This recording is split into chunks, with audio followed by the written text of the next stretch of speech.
गर्दन की नस दब जाना। गर्दन की नस क्यों दबती है, किस कारणों से दबती है, किस जगह पर दबती है। मतलब आप डॉक्टर के पास जाते हैं तो कई केसेस में डॉक्टर आपको कहते हैं कि आपकी गर्दन की नस दब चुकी है। इसकी वजह से आपको गर्दन में दर्द बना हुआ रहता है, साथ में आपको कंधों में दर्द बना हुआ रहता है, हाथों में आपको दर्द बना हुआ रहता है, खिंचाव बना हुआ रहता है। तो ये गर्दन की नस दब जाना आपकी कौन सी बला का नाम है। एक से एक रोग आ रहे हैं, एक से एक नई बीमारियां आ रही हैं, तो गर्दन की नस दब जाना ये क्या चीज है। तो आज के हम इस वीडियो में आज यही बात करेंगे और हम समझेंगे बिल्कुल बारीकी से कि आखिर गर्दन की नस दब जाना होता क्या है। जो हमारी गर्दन की नस होती है क्या वास्तव में कहीं गर्दन में दब जाती है, क्या वास्तव में अगर दबती है तो किस जगह पर दबती है, और किस जगह में अगर दबती है तो इसका निराकरण क्या है, इसका सॉल्यूशन क्या है, और साथ में बताऊंगा इसका ट्रीटमेंट के तौर पर मैं आपको बताऊंगा इसकी जो महत्वपूर्ण एक्सरसाइज होती हैं वो भी हमें कौन कौन सी जरूरत पड़ती है, जिससे हमारा जो सर्वाइकल का जो हमारा प्रॉब्लम है वो हमारा सॉर्ट आउट हो जाए। तो बने रहिए दोस्तों वीडियो में लास्ट तक। मैं डॉक्टर अविनाश चरणागल और आप देख रहे हैं यूट्यूब चैनल मेडिकल इन्फो, ऐसा प्लेटफॉर्म जहां से कुछ नया सीखने मिलता है। तो हम चालू करते हैं हमारा वीडियो गर्दन की नस दब जाने को लेकर। जैसा कि आप लोगों को सबको मालूम है कि हमारी रीढ़ की हड्डी मतलब हमारा जो वर्टिब्रा होता है उसमें 33 हड्डियां पाई जाती हैं। 33 हड्डियां के अंतर्गत हमारे सर्वाइकल में 7 हड्डियां पाई जाती हैं, थोरेसिस में 12 हड्डियां पाई जाती हैं, लंबर में 5 हड्डियां पाई जाती हैं, सैक्रम में हमारी 5 फ्यूज हड्डियां पाई जाती हैं। मतलब जो आपस में 5 हड्डियां मिलकर एक हड्डियां बनाती हैं जिसे फ्यूज हड्डियां बोलते हैं। तो सैक्रम में 5 हड्डियां पाई जाती हैं और हमारा कोक्सिक्स होता है उसमें 4 फ्यूज हड्डियां पाई जाती हैं जो 4 हड्डियों से मिलकर एक हड्डी बनाती है। जैसा कि आप सबको मालूम है कि हर 2 रीढ़ की हड्डियों के बीच में स्लिप डिस्क पाई जाती है, मतलब एक गद्दीनुमा संरचना पाई जाती है जिसको हम स्लिप डिस्क बोलते हैं। स्लिप डिस्क का काम होता है हमारे वर्टिब्रा को मतलब हमारी रीढ़ की हड्डी को एक तरीके से फ्लेक्सिबिलिटी प्रदान करना। मतलब हम आगे हो रहे हैं, पीछे हो रहे हैं, दाएं हो रहे हैं, बाएं हो रहे हैं, झुक रहे हैं, ऊपर कर रहे हैं, इन सबको फ्लेक्सिबिलिटी प्रदान करना मतलब मूवमेंट्स प्रदान करना। अदरवाइज अगर ये गद्दियां नहीं होती तो हमारी रीढ़ की हड्डी बिल्कुल ऐसी होती, खड़ी होती। तो आप जब भी झुकते तो ऐसे नहीं झुक पाते, आप ऐसे झुक पाते।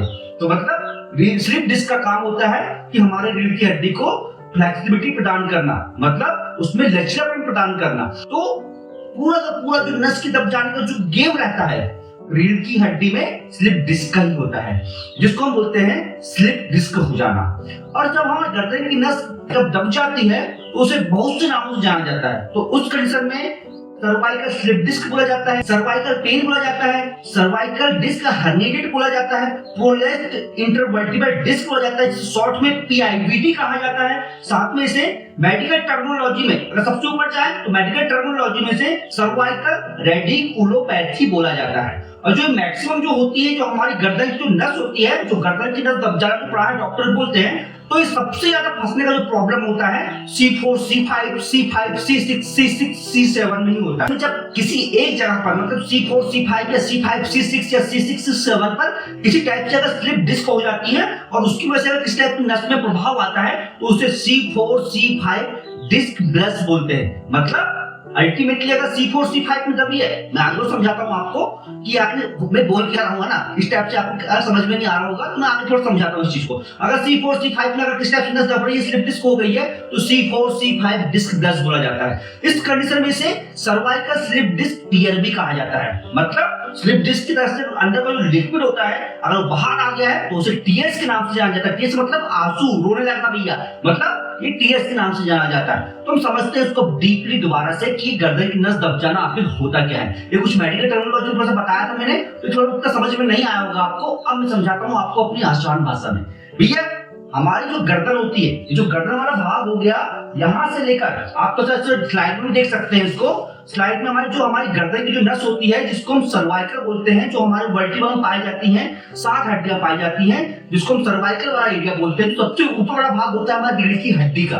तो इसमें C1, C2, C3, C4, C5, C6, C7 तक हमारी छोटी छोटी हड्डियां पाई जाती हैं और इन हड्डियों के बीच में एक गद्दीनुमा संरचना पाई जाती है जिसको हम बोलते हैं स्लिप डिस्क। आप डायग्राम में देख सकते हैं। इस डायग्राम के अंतर्गत आप देख रहे होंगे कि जो स्लिप डिस्क होती है उनसे होकर नसें गुजरती हैं। नसें गुजरना का मतलब यह है कि अगर किसी टाइप से C1, C2 है, मतलब हमारे रीढ़ की हड्डी में जो इंटरवर्टिब्रा है, इंटरवर्टिब्रा के अंतर्गत जो स्लिप डिस्क पाई जाती है वहां से होकर जो हमारी नसें गुजर रही है स्लिप डिस्क के पीछे से, ये नसें गुजरती हैं तो पूरे हमारे हाथों में, कंधों में सब जगह जाती है। मतलब जो सर्वाइकल वाले एरिया जो नसें होकर गुजरती हैं वो हमारे कंधों से होते हुए हमारे हाथों में जाती हैं। लेकिन क्या होता है, बाय डिफॉल्ट किसी एक्सीडेंटल कारण से या उसी तकिया में सो जाने की वजह से या बहुत ज्यादा कुछ भारी काम कर लेने की वजह से क्या होता है, लिक्विड में बताया हुआ था, जब आप किसी चीज पर जब ज्यादा प्रेशर लगाओगे, किसी एक साइड से जब दबाव लगाओगे तो उस कंडीशन में उस पर ज्यादा दबाव पड़ेगा। तो सेम यही होता है हमारे सर्वाइकल वाले पोर्शन में। जब आपने हाथ के माध्यम से सिंगल साइड से किस टाइप से बहुत जोर से अगर प्रेशर लगाया है, बहुत ज्यादा अगर ताकत लगाया है, तो उस कंडीशन में रीढ़ की हड्डी में जो सर्वाइकल वाला जो पोर्शन होता है वहां पे दबाव पड़ता है। और जो दबाव पड़ता है तो जो हमारी स्लिप डिस्क होती है वो स्लिप डिस्क पर दबाव छोड़ता है। डिस्क में क्या होता है, दो भागों से मिलकर बनी होती है। बाहर का जो हमारा पदार्थ होता है थोड़ा सा कठोर पदार्थ होता है, रिंगनुमा संरचना में पाया जाता है। उसके अंदर एक पदार्थ पाया जाता है जो लिक्विड फॉर्म में होता है, जेली फॉर्म में होता है। जो बाहर हमारा हार्ट शेप होता है, मतलब रिंग में जो संरचना होती है उसे एनुलस फाइब्रोसस बोलते हैं। और साथ में जो रिंग के अंदर जो तरल पदार्थ पाया जाता है उसे न्यूक्लियस पल्पोसस कहते हैं। मतलब जिस कंडीशन में अगर दबाव पड़ा है तो उस कंडीशन में रिंग के अंदर जो न्यूक्लियस पल्पोसस होता है उसमें एक तरीके से पंचर टाइप का आने लगता है। मतलब वो दबाव के कारण जो बाहरी रिंग संरचना होती है उसको ढकेलता है, और जब वो ढकेलता है तो उस कंडीशन जो अंदर का लिक्विड होता है स्लिप डिस्क का वो बाहर आने लगता है। और जब वो बाहर आता है तो वो रीढ़ की हड्डी से जो नस होकर गुजरती है, स्लिप डिस्क के जस्ट पीछे हमारी रीढ़ की हड्डी पाई जाती है। तो रीढ़ की हड्डी के पीछे जो नस होकर गुजरती है उसको वो दबा देता है। और जब वो दबा डालता है तो उस कंडीशन में अगर सीधे हाथ तरफ से जो नसें गुजरी हैं उस नसों को दबाएगा तो आपके सीधे हाथ में दर्द होगा, आपके सीधे कंधे में दर्द होगा। जब वो उल्टे साइड से दबेगा, मतलब लेफ्ट साइड दबेगा, तो आपके लेफ्ट शोल्डर्स में पेन होगा, लेफ्ट गर्दन में दर्द होगा, लेफ्ट हैंड में दर्द होगा, पूरे हाथ में दर्द होगा। मतलब जिस साइड आपका ज्यादा दबाव आया है उस साइड आपको ज्यादा दर्द होगा। ये लेफ्ट साइड में हो सकता है, ये राइट साइड में हो सकता है। जैसे कि कमर की नस दब जाती है, सेम वैसे ही गर्दन की नस दब जाने वाला काम इसमें होता है। देखिए अगर नस दब गई है तो उस कंडीशन में हम कौन से टेस्ट कराने की आवश्यकता पड़ती है। तो उस कंडीशन में भैया सीटी स्कैन की आवश्यकता पड़ सकती है, एमआरआई की आवश्यकता पड़ सकती है, एक्सरे की आवश्यकता पड़ सकती है। कुछ कंडीशन पता लगाने के लिए भैया कि हाँ किस टाइप की इंफेक्शन तो नहीं हो रहा है, तो उस कंडीशन में CRP, ESR, CBC, uric acid, vitamin B12 इन सब के टेस्ट कराने की हमको आवश्यकता पड़ सकती है।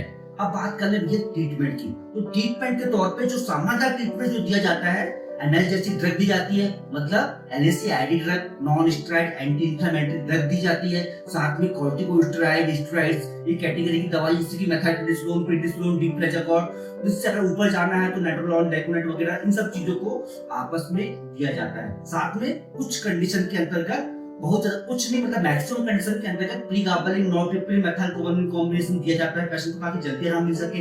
कैल्शियम के लिए कैल्शियम सप्लीमेंट दिया जाता है। ओमेगा 3 एंटीऑक्सीडेंट ड्रग दी जाती है ताकि पेशेंट को जल्दी आराम मिले। साथों साथ इस कंडीशन में पेशेंट को सलाह दी जाती है या तो आइस क्यूब से, मतलब बर्फ से सिकाई करने बोला जाता है, या कुछ केसेस में गर्म कपड़े से या फिर गर्म चीज से आपको सिकाई करने बोला जाता है।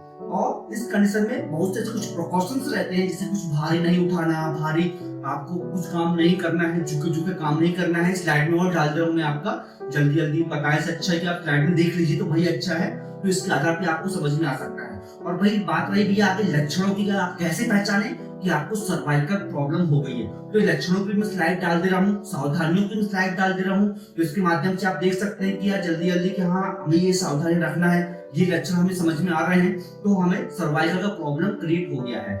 जैसे कि दोस्तों मैं मैक्सिमम ज्यादा वीडियो होते हैं, मैं ज्यादा इन्हीं प्रॉब्लम को लेकर ज्यादा बनाता रहता हूँ, मतलब नसों को लेकर, जॉइंट्स पेन को लेकर, सर्वाइकल को लेकर, किस टाइप से डिस्क हर्निएशन को लेकर, क्योंकि मेरी स्पेशलिटी और मेरा स्पेशलिस्ट में इंटरेस्ट ज्यादा है इस चीज को लेकर। और मैक्सिमम मेरे पास लगभग इसकी जो रिकवरी रेट है लगभग 95% से ऊपर है, तो इसलिए मैं मैक्सिमम इस पे ज्यादा रुचि रखता हूँ और इस पे ज्यादा फोकस करने की कोशिश करता हूँ और पेशेंट को एक तरीके से बताने की कोशिश करता हूँ, लोगों को बताने की कोशिश करता हूँ कि हाँ भैया ये रिकवरेबल है, मतलब ये सुधर सकता है आराम से। अगर आप अच्छा ट्रीटमेंट करते हैं, अच्छी देखभाल करते हैं, डॉक्टर आपको अच्छा इंस्ट्रक्शन देता है, उसको आप फॉलो करते हैं, लंबे समय तक आप दवाई खाते हैं, तो बिल्कुल आप सुधरेंगे ही। तो आइए दोस्तों, आपको सर्वाइकल से संबंधित आपको वीडियो अच्छा लगा हो तो आप लाइक कर दो, चैनल को सब्सक्राइब नहीं कर सब्सक्राइब जरूर कर दो, बेल आइकन को दबा दो।